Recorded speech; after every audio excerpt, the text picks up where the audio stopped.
diba? Valentine's Day. Ayun lang ang Valentine's. Happy Valentine's Happy Day. Valentine's Day, partner. At sa ating mga kapamilya. Oo. At yan ay para sa lahat. Sabi mo nga, di ba?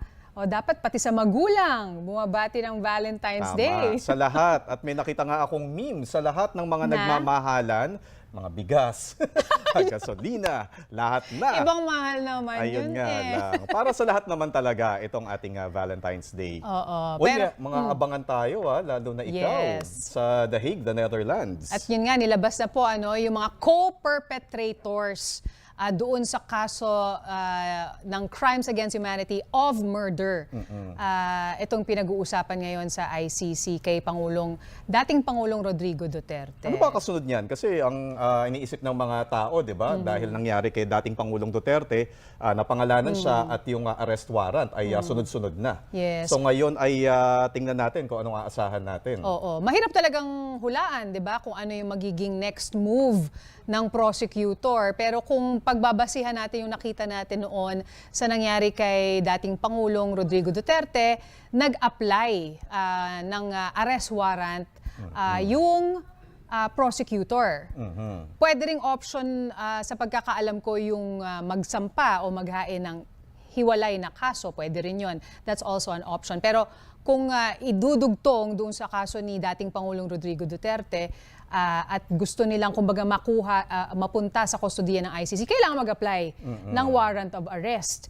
Ang ang siste kumbaga, at first yung kay dating Pangulo secret, nakalabel as secret. So wala tayong paraan para malaman kung meron. Confidential yan. At Ilang araw after, tsaka lang nila ginawang public nung naaresto na ang dating Pangulo. At isa pang isipin natin, may mga pending na petisyon sa Korte Suprema na may mga issue na kailangang ding i-resolve. Ano ba mangyayari dyan? Iintayin ba? Bigla bang maglalabas ng desisyon ang Korte Suprema? Kaya marami tayong aabangan sa mga susunod na araw. At yun nga, di ba, alam natin na Feb 23, hanggang 27 po yung confirmation of charges ng dating Pangulo. Pero meron ding mga apela na nakahain pa rin itong kanyang defense team, lalo na doon sa issue ng jurisdiksyon ng ICC. Kung pumabor yan sa kanila, talagang guguho yung kaso.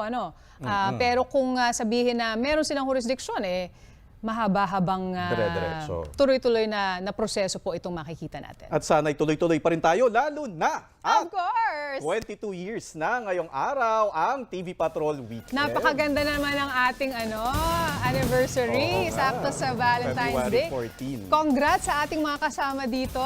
Marami po kami, hindi lang kami dalawa ni Adrian. Happy Dito sa studio, ang dami ng anniversary ating sa ating kasamahan lahat. dito.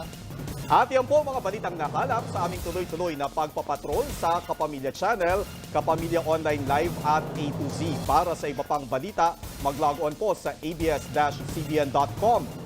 Napakikinggan din ang TV Patrol sa DZMM, Radyo Patrol sa 6:30. Ako po si Adrian Ayalin. Napapanood ang live ang TV Patrol Weekend at replay ng iba pang mga paborito ninyong palabas sa iwant.ph. Sama-sama rin po tayo gabi-gabi sa All TV 2. Sa ngalan ng ABS-CBN News in the service of the Filipino, ako po si Zen Hernandez. Andito kami, naglilingkod sa inyo saan man sa mundo. Susunod na po sa ABS-CBN News YouTube channel ang Tao Po.